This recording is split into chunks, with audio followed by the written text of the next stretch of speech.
Hello दोस्तों, नमस्कार। मैं doctor Komal Bahl. Welcome to my YouTube channel. दोस्तों, आज फिर आपके लिए एक बहुत ही इंपॉर्टेंट सिलेक्टिव सा टॉपिक लेकर आई हूँ, दैट इज़ धूमपान। धूमपान की अगर हम बात करें तो आचार्य चरक ने सूत्र स्थान 5वें अध्याय में मात्रा शीति अध्याय में धूमपान का वर्णन किया है। आचार्य सुश्रुत जी ने चिकित्सा स्थान 40वें चैप्टर में, जबकि आचार्य वाग्भट जी ने अष्टांग हृदय में सूत्र स्थान 21वें चैप्टर में धूमपान का वर्णन किया है। धूमपान में सबसे पहले हम देखेंगे कि धूमवर्ती क्या होता है। धूमवर्ती होता है कि एक पतली सी सीख होती है, उसके ऊपर औषधियों का लेप लगाया जाता है, ठीक है। और उसी को मतलब कि जलाकर उसमें जो धुआं निकलता है उसको इनहेल करते हैं।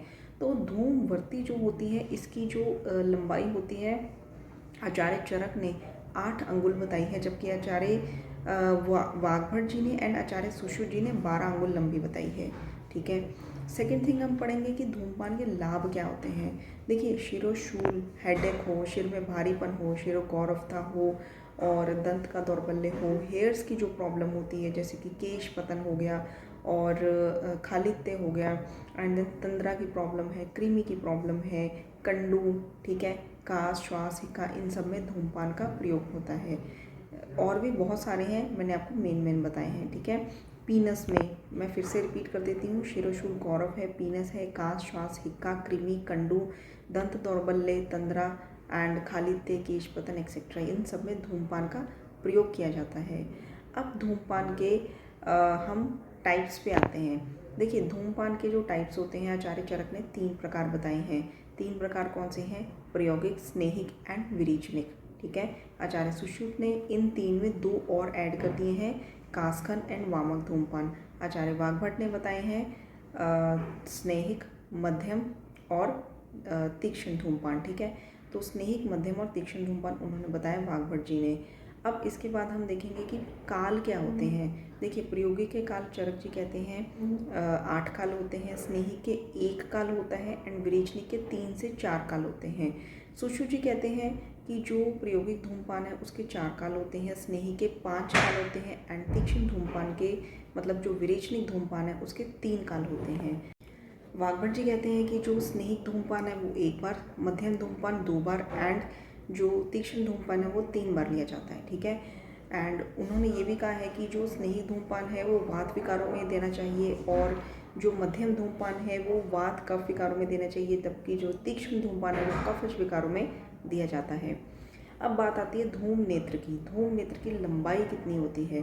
देखिए, आपने जो नंबर याद करने वो है 36, 32, 24, ठीक है। 36, 32, 24 मतलब प्रायोगिक, स्नेहिक एंड विरेचनिक। 36 हो गया, 36 है प्रायोगिक, दूसरा 32 है स्नेहिक, ठीक है, एंड तीसरा 24 है विरेचनिक। 36, 32, 24 प्रायोगिक, स्नेहिक एंड विरेचनिक, ठीक है। अब इसमें फ़र्क कहाँ आता है? आचार्य सुश्रुत जी कहते हैं कि जो धूम नेत्र होता है प्रायोगिक धूम के लिए, तो उसमें जो लंबाई होती है वो 48 अंगुल मानी है, बाकी 32 एंड 24 दोनों का स्नेहिक एंड विरेचनिक उन्होंने सेम माना है। इसके अलावा मैंने आपको बताया था कि जो कासखंड एंड वामक धूमपान है उसकी धूम नेत्र की लंबाई उन्होंने 16 अंगुल मानी है, ठीक है। एंड अब वाग्भट जी कहते हैं कि जो स्नेहिक एंड विरेचनिक है वो 32 एंड 24 सेम रहेगा, लेकिन जो मध्यम है उसका 40 अंगुल रहेगा, ठीक है। अगर आपको नहीं समझ आता तो आप कमेंट बॉक्स में कमेंट कर दीजिए, मैं आपको उसी टाइम रिप्लाई दे दूँगी, ठीक है। और नेक्स्ट इसकी जो धूमपान है इसका निषेध क्या है? देखिए, निषेध है रात्रि में धूमपान जो है नहीं लेना चाहिए। शारंदर जी कहते हैं कि 12 साल की कम उम्र और 80 साल से ज़्यादा जो है धूमपान निषेध है। जबकि जो कि 18 वर्ष से पूर्व मतलब 18 ईयर से पहले जो है धूमपान निषेध है, नहीं लेना चाहिए। तो शारंदर जी का आप याद करेंगे 12, 80 एंड जो वाग्भट जी का है बिफोर 18, ठीक है, निषेध है। एंड नेक्स्ट इसकी जो धूम नेत्र होता है, धूम नेत्र से पहले मैं आपको एक चीज़ बताती हूँ, मैंने कुछ पॉइंट्स कंपाइल करें। देखिए, जो धूमवर्ती होती है जिसमें मैंने आपको बताया कि एक सीख होती है उसमें औषधियों का लेप होता है, ठीक है। तो जो धूमवर्ती होती है प्रायोगिक धूमवर्ती वो हरेणुका आदि द्रव्यों से बनती है। स्नेहिक तो ऑब्वियसली घृत और वसा आदि स्नेह से इसका निर्माण होता है, लेकिन जो विरेचनिक होती है वो बनती है ज्योतिषमती, श्वेता, ठीक है, इन सब चीज़ों से बनती है। और नेक्स्ट इसकी जो धूम नेत्र होता है वो आचार्य सुश्रुत जी कहते हैं कि जो धूम नेत्र होता है वो हमारी कनिष्ठिका उंगली जितना मोटा होता है, जिसका जो अग्रभाग है वो मटर के दाने के जितना वहाँ पे छिद्र होता है, और जो इसका बेस होता है, बेस इसकी उसमें वो अंगुष्ठ जितना मोटा होता है, ठीक है। लेकिन चरक एंड वाग्भट जी क्या कहते हैं, वो कहते हैं कि जो धूम नेत्र होता है उसमें 3 कोश होते हैं। आप पिक्चर में भी ऊपर देख रहे होंगे 3 कोश होते हैं। 3 कोश क्यों होते हैं? क्योंकि जैसे कि कोई भी मतलब जैसे ये धूम नेत्र है, ठीक है, डायरेक्टली इसे धुआं इनहेल करेंगे तो वो कंसनट्रेटेड फॉर्म में आपको आएगा, लेकिन 3 कोश होते हैं, मतलब 3 मतलब वहाँ पे 3 जैसे कंपार्टमेंट्स होते हैं जिससे धुआं जो है आपको डायरेक्टली नहीं आएगा, उन कोशों से होता हुआ आएगा। मतलब कि उसका जो असर होगा कंसनट्रेटेड कम होगा, थोड़ा सा उसका कम असर होगा, जिससे वो आँख को भी हानि नहीं करेगा, ठीक है। 3 कोशों से आके डाइल्यूटेड फॉर्म में आएगा, ठीक है। बहुत ज़्यादा उसका जो असर होता है ना, बहुत ज़्यादा तेज़ होता है वो उसका वो तेज़पन ख़त्म हो जाएगा, ठीक है। वो कोशों से जब होता हुआ आएगा, तो ये ट्रिक था 3 कोश बनाने के, ठीक है। तो वाग्भट जी एंड चरक जी कहते हैं कि 3 कोश से होता हुआ धुआं आता है। तो 3 कोश वाली धूम नेत्र होता है जिसमें अग्रभाग आचार्य सुश्रुत जी ने मटर के समान छिद्र बोला था, और ये कहते हैं कि कोल अस्थि के समान छिद्र होता है, और जो बेस होता है वो अंगुष्ठ के समान ही मतलब कि मोटा होता है, ठीक है। ये हो गया धूम नेत्र।